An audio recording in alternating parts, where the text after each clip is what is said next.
अस्सलाम वालेकुम and welcome class. My name is Mohammad Bilal. Students, जैसा कि आपको मालूम है कि हम डिस्कस कर रहे थे कम्प्लेक्स नंबर। तो कम्प्लेक्स नंबर पे हमारा एक्सरसाइज 1.1 पे हमारी डिस्कशन हो रही थी। तो 1.1 के हमने क्वेश्चन 1 एंड 2 कंप्लीट सोल्यूशन देख लिए थे। आज के लेक्चर में हम इसका क्वेश्चन नंबर 3 देखेंगे।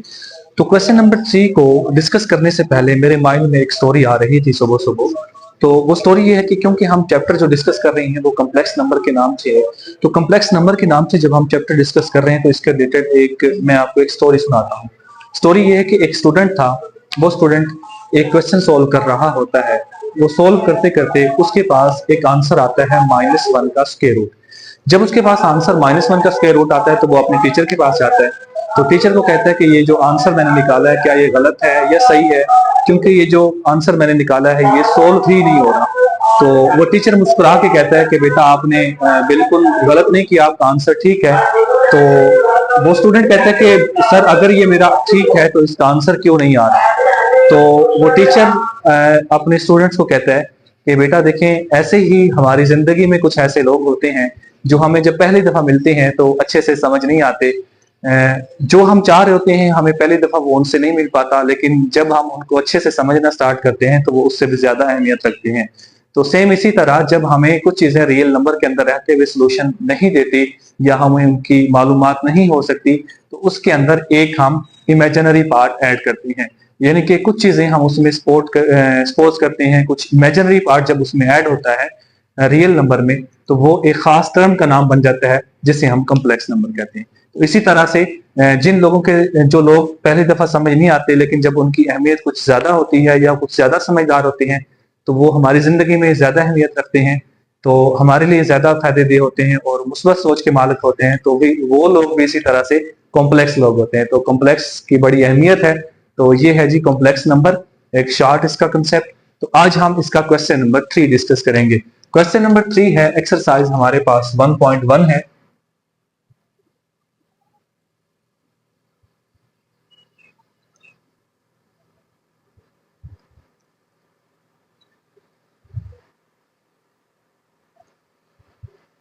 एक्सरसाइज 1.1 एंड इसका जो क्वेश्चन हमने डिस्कस करना है वो है क्वेश्चन नंबर 3। अब ये जो क्वेश्चन नंबर 3 है इस एक्सरसाइज का, ये शॉर्ट क्वेश्चन के हवाले से बड़ा इंपॉर्टेंट है। तो क्वेश्चन की स्टेटमेंट है, वो कह रहे हैं जी प्रूफ करें। अब प्रूफ हमने किसको करना है, यानी कि वो कह रहे हैं कि इफ z एक हमारे पास क्या है, प्रूफ दैट, हमने प्रूफ करना है z का conjugate is equal to z के। यानी कि ये शॉर्ट क्वेश्चन के हवाले से बड़ा इंपॉर्टेंट क्वेश्चन बनता है। प्रूव दैट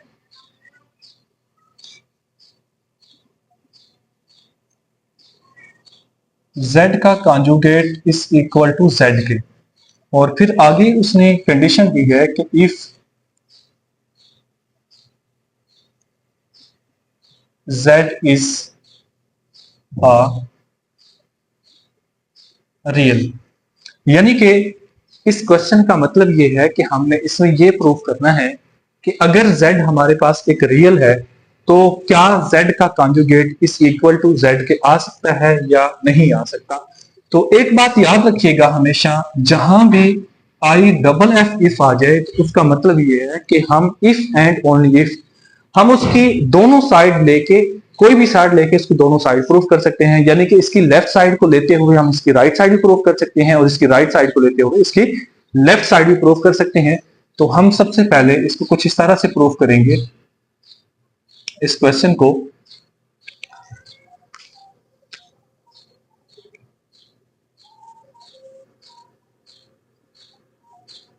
यानी कि अगर हम लेट करें z, क्योंकि उसने क्वेश्चन में कहा है z एक रियल नंबर है, z is a real number.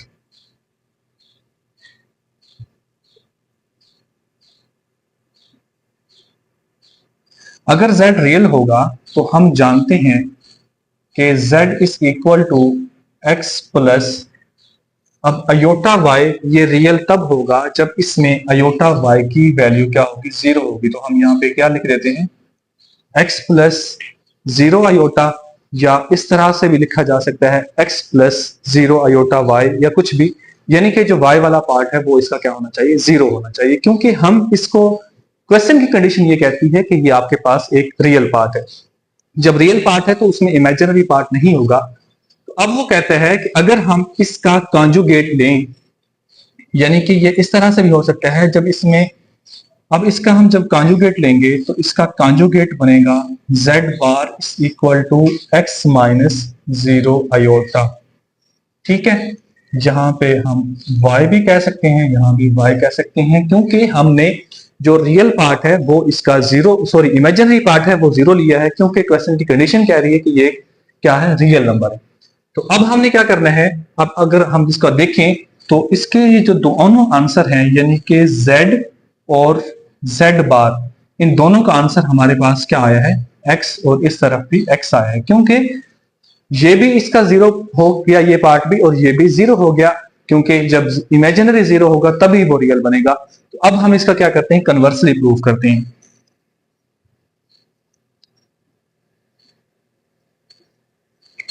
अब इसका कन्वर्सली कैसे प्रूफ होगा, कन्वर्सली इसका ये है कि z का bar is equal to z, यानी कि हम अगर एक z कॉम्प्लेक्स नंबर लें तो वो हमारे पास है जी z is equal to x plus iota y। अब अगर हम इसका कॉन्जुगेट लें तो इसका कॉन्जुगेट आएगा z का conjugate is equal to x minus iota y, क्योंकि हम ये पहले पढ़ चुके हैं कि किसी भी कॉम्प्लेक्स नंबर का जब हम कॉन्जुगेट लेते हैं तो उसका जो कॉन्जुगेट होता है, जो उसका इमेजिनरी पार्ट होता है, उसका हम साइन चेंज करते हैं।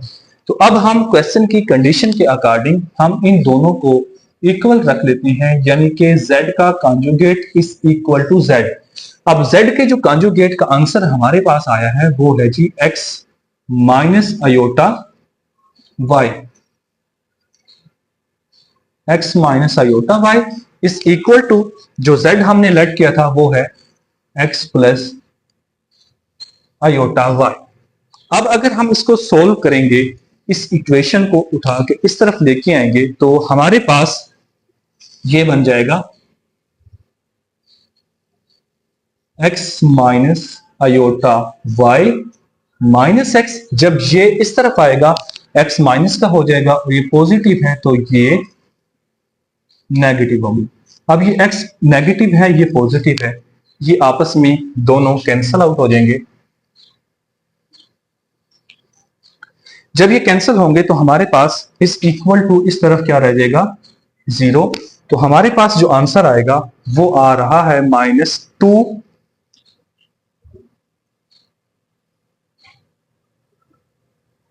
Iota y is equal to 0। जब हम इसमें से y का आंसर निकालेंगे तो हमें दोनों तरफ -2 आयोटा पे डिवाइड करना पड़ेगा। ये -2 आयोटा इससे कैंसल, 0 से जब डिवाइड होगा तो ये y इज इक्वल टू हमारे पास क्या आ जाएगा, 0 आ जाएगा। इट मीन ये जो y का आंसर है हमारे पास y is equal to 0।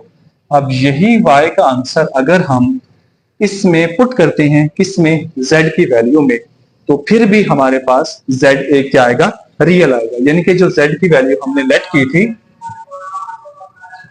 z is equal to x plus iota y, अगर हम यहां पे इसकी वैल्यू पुट करते हैं तो z is equal to x plus 0, तो z is equal to x, ये भी एक रियल पार्ट है। तो हम लिख सकते हैं कि जो हम चीज प्रूफ करना चाह रहे थे वो प्रूफ हो गई है। प्रूफ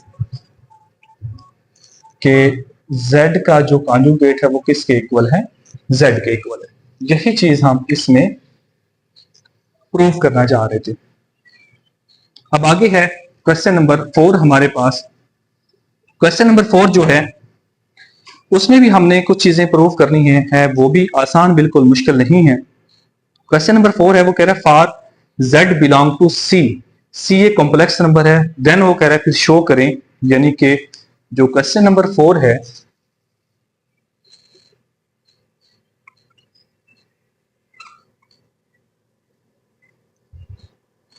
इफ एक कॉम्प्लेक्स नंबर है z, वो बिलोंग कर रहा है कैपिटल C से। मैंने लेक्चर के इंट्रोडक्शन लेक्चर में ये बताया था, ये जो कैपिटल C है ये एक बड़े कॉम्प्लेक्स नंबर का सेट है, यानी कि ये बड़े कॉम्प्लेक्स नंबर के सेट से बिलोंग कर रहा है। तो देन वो कह रहा है शो दैट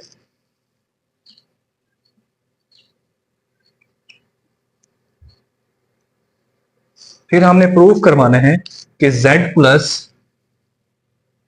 z का कॉन्जुगेट डिवाइडेड बाय 2, ये जो आंसर दे रहा है is equal to real of z। यानी कि इस क्वेश्चन को थोड़ा सा हम अगर इसको समराइज करना चाहें, अगर इसको थोड़ा सा समझना चाहें, वो ये कह रहा है कि आप z हमारे पास कोई कॉम्प्लेक्स नंबर है और वो जो कॉम्प्लेक्स नंबर है वो किससे बिलोंग करता है, एक बड़े कॉम्प्लेक्स नंबर के सेट से बिलोंग करता है। तो उसको जब आप सोल्व करेंगे z प्लस z का कॉन्जुगेट डिवाइडेड बाय 2 करेंगे तो उसका जो आंसर आएगा वो रियल ऑफ z आएगा, यानी कि z का जो रियल पार्ट है वो इसका आंसर आएगा। तो देखते हैं, हम लेट करते हैं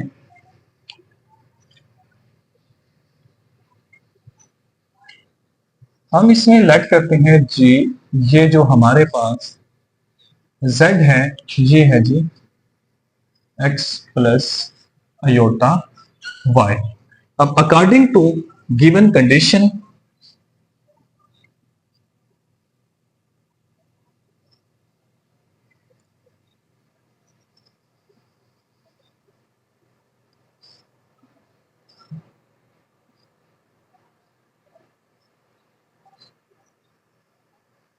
कंडीशन के मुताबिक हमारे पास क्वेश्चन ये है, वो कहता है z प्लस z का कॉन्जुगेट अगर हो और वो डिवाइड करता हो 2 से तो उसका जो आंसर है वो रियल ऑफ z आना चाहिए।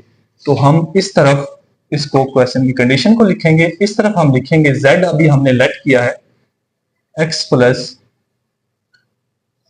आयोटा y, ये हमारे पास z है और आगे है z का कॉन्जुगेट। आप जानते हैं कि z का कॉन्जुगेट ये होता है कि जो उसका इमेजिनरी पार्ट होता है उसका हम साइन चेंज करते हैं तो उसका हमारे पास कॉन्जुगेट आता है, तो वो बनेगा x माइनस आयोटा y अब डिवाइडेड बाय 2। इसको जब हम सॉल्व करेंगे ये बन जाएगा जी z प्लस z का bar divided by 2 is equal to, ये प्लस का है ये माइनस का है कैंसिल हो जाएंगे, तो ये बनेगा 2x डिवाइडेड बाय 2, ये 2 से कैंसिल हो जाएगा। तो अब इसका जो फाइनली आंसर आएगा divided by 2 is equal to x। हम जानते हैं कि ये जो x है ये क्या है, रियल पार्ट है किसका, z का। तो यही चीज हमने इस क्वेश्चन में प्रूव करनी थी, तो हम लिख देंगे हेंस प्रूव।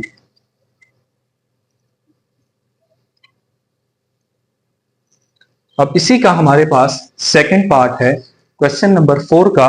क्वेश्चन नंबर 4 का सेकंड पार्ट ये कहता है कि आप z माइनस z का कॉन्जुगेट डिवाइडेड बाय 2 आयोटा करें।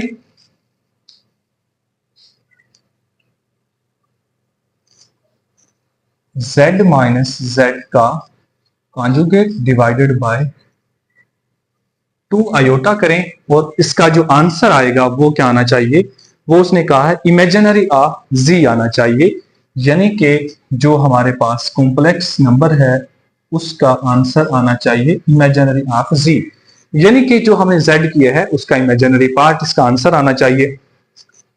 इसको भी हम करते हैं प्रूफ। सबसे पहले हम क्या करेंगे, लेट करेंगे, let z is equal to x plus iota y। एक चीज याद रखिएगा, यहां पे हम कुछ भी लेट कर सकते हैं, a प्लस आयोटा b भी लेट कर सकते हैं, c प्लस आयोटा d भी लेट कर सकते हैं। मेन मकसद ये होना चाहिए कि एक इसमें हम इमेजिनरी पार्ट ले रहे हैं और एक इसमें रियल पार्ट ले रहे हैं। तो अब क्वेश्चन की कंडीशन के मुताबिक z माइनस z का कॉन्जुगेट है, सबसे पहले जी z माइनस z का कॉन्जुगेट डिवाइडेड बाय 2 आयोटा। अब z की वैल्यू हमारे पास है x plus iota y, minus z का जो कॉन्जुगेट है वो बनेगा x minus iota y and divided by 2। अब z माइनस z का conjugate divided by 2 iota is equal to, अब ये जो फार्मूले वाला माइनस था, ये माइनस जब अंदर मल्टीप्लाई होगा, ये minus minus plus minus plus minus and minus minus plus बनेगा, तो ये बन जाएगा x plus iota y minus x minus minus plus iota y divided by 2।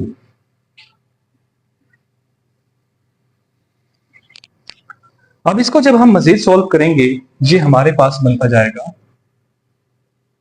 z minus z का conjugate divided by 2 is equal to, अब ये जो positive x है और नेगेटिव x है आपस में कैंसिल होंगे। अब बाकी जो बचा वो है जी iota y and plus iota y divided by 2 z minus z का conjugate divided by 2 is equal to, इसको जब ऐड करेंगे तो ये बन जाएगा 2 अयोटा y डिवाइडेड बाय, ये 2 से कैंसिल होगा, तो बाकी जो बचेगा वो रह जाएगा z माइनस z का conjugate divided by 2 is equal to aorta y। अब अगर हम इसकी कॉम्प्लेक्स नंबर की जो हमने स्टैंडर्ड फॉर्म को लेट किया था, अगर हम उसको देखें, यानी कि z इज इक्वल टू हमने लेट किया था x प्लस अयोटा y, तो अगर इसको गौर से देखें, इसको कंपेयर करें, तो जो अयोटा y हमारा आंसर आया है वो आया है इमेजिनरी पार्ट ऑफ z। तो हमने प्रूफ भी यही करना था कि इसका आंसर क्या आना चाहिए। अगर हम इसको सॉल्व करें, z माइनस z का कॉन्जुगेट डिवाइडेड बाय 2 अयोटा को सॉल्व करें, तो इसका आंसर हमारे पास क्या आना चाहिए, इमेजिनरी ऑफ z आना चाहिए, जो कि आंसर आया है, और ये इमेजिनरी ऑफ z है। तो यही हमने प्रूफ करना था, हेंस प्रूफ।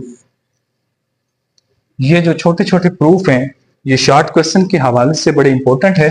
अब यहां पे भी अयोटा था और यहां पे भी 2 अयोटा और यहां भी 2 अयोटा, तो यहां भी 2 अयोटा और ये से डिवाइड होगा तो ये भी कैंसिल हो जाएगा साथ।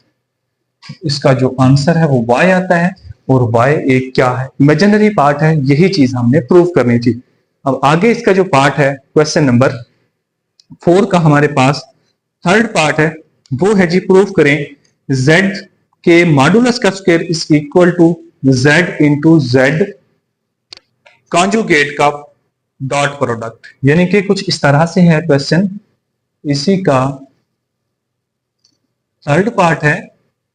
अगर z मॉडुलस का स्क्वायर लिया जाए तो वो इस इक्वल टू आएगा z डॉट इंटू z बार। यानी कि सिंपल कॉम्प्लेक्स नंबर जो हम लेट करेंगे उसको मल्टीप्लाई करवाएंगे किसके साथ, कॉन्जुगेट के साथ। तो इसको जब मल्टीप्लाई करवाएंगे, यानी कि सबसे पहले हमें इसमें क्या करना पड़ेगा, इसकी अगर लेफ्ट हैंड साइड की बात करें तो उसको सोल्व करने के लिए हमें क्या चाहिए, z चाहिए। लेफ्ट हैंड साइड है जी z इंटू z का मॉडुलस का स्क्वायर। तो इसको सोल्व करने के लिए हमें उसी तरह से एक कॉम्प्लेक्स नंबर चाहिए होगा। कॉम्प्लेक्स नंबर हम लेट कर लेते हैं, z is equal to x plus iota y। जब हमने ये लेट कर लिया तो मॉडुलस फाइंड करने का तरीका मैंने बताया था। मॉडुलस का तरीका ये होता है कि हम क्या करते हैं, x का स्क्वायर प्लस y का स्क्वायर और उस कंप्लीट का स्क्वायर रूट। तो ये हमारे पास क्या है, मॉडुलस फाइंड करने का तरीका है। तो हम इसका मॉडुलस फाइंड करते हैं, z का मॉडुलस इक्वल टू z का मॉड, और ये बन जाएगा जी x का स्क्वायर प्लस हमारे पास बनेगा यानी कि y का स्क्वायर, क्योंकि अयोटा के साथ जो वैल्यू होती है उसका हम स्क्वायर लेंगे और इस कंप्लीट का स्क्वायर रूट लेंगे। अब क्वेश्चन की कंडीशन ये कि मॉड का स्क्वायर लिया जाए, तो हम दोनों तरफ मॉड का स्क्वायर लेंगे, यानी कि z मॉड का square is equal to x square plus y square, और इसका भी क्या ले लेंगे, स्क्वायर ले लेंगे। अब हम जानते हैं कि ये जो स्क्वायर है और स्क्वायर रूट से आपस में कैंसिल होंगे, तो z मॉड का स्क्वायर है उसका जो आंसर आएगा वो हमारे पास आ रहा है z के मॉड का square is equal to x square plus y square. This is called equation number 1। अब हमने इसकी राइट हैंड साइड को देखना है। इसकी राइट हैंड साइड को जब देखते हैं तो राइट हैंड साइड इसकी ये कहती है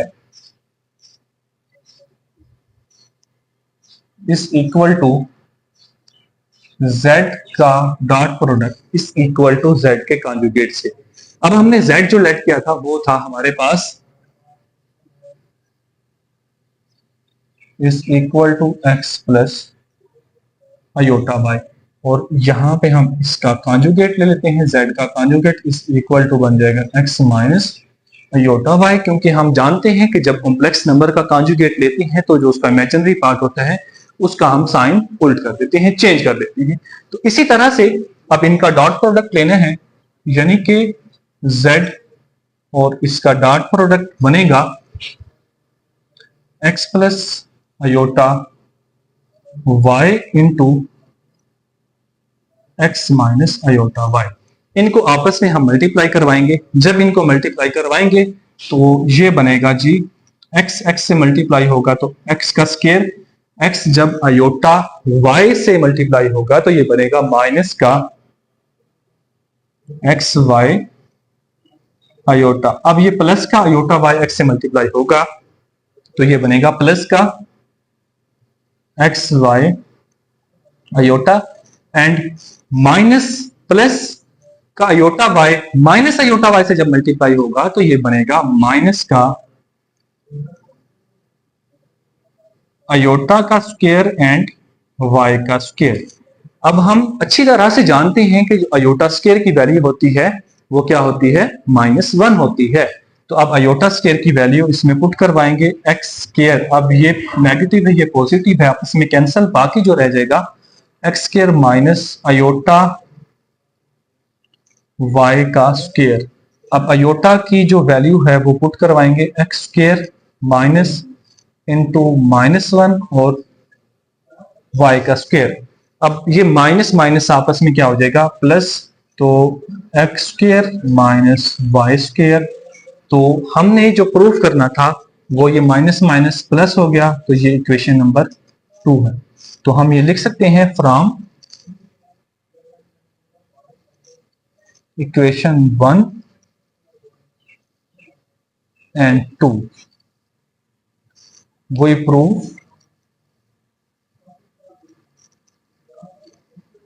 prove कि जो z के मॉड का स्क्वायर है इस इक्वल टू है z इंटू z का कॉन्जुगेट। यही हमने प्रूव करना था।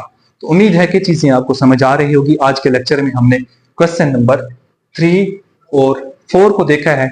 नेक्स्ट लेक्चर में हम इंशाअल्लाह अजीज इससे आगे वाले क्वेश्चन को डिस्कस करेंगे। तो उम्मीद है कि चीजें आपको समझ आ रही होंगी। अगर कोई भी बात आपको समझ ना आ रही हो, कोई भी आपके माइंड में क्वेश्चन हो, तो आप जरूर कमेंट करके पूछ सकते हैं।